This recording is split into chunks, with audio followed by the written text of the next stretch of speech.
kunoma haala kana diimaa akkuma duraa gubbaarratti kaafuran naasini jiree ture afur dheessanitti dhahee xumurii jira. Amma kana sarara gurraacharra gahee jira jechuudha. Amma kanan dhabdamu gurraachaan irratti ammas marsaa afur irratti dhaha jechuudha. Gurraacha kana marsaa afuruun irratti dhaheen booda kaza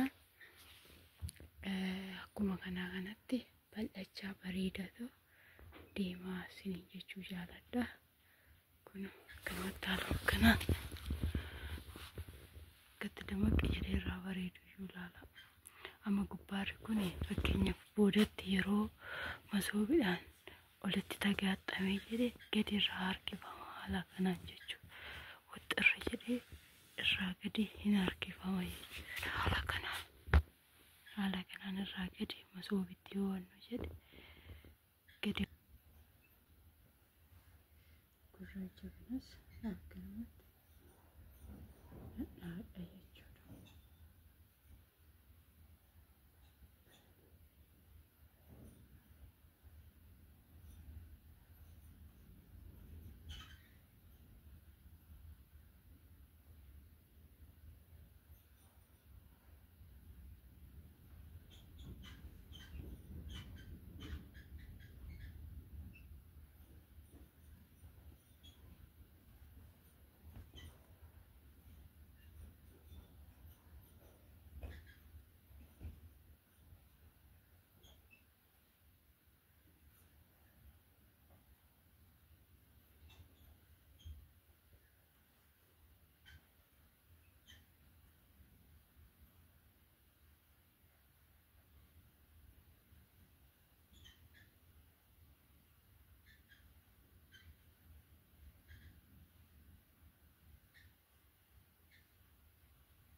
Itti nadhaa jechuudha.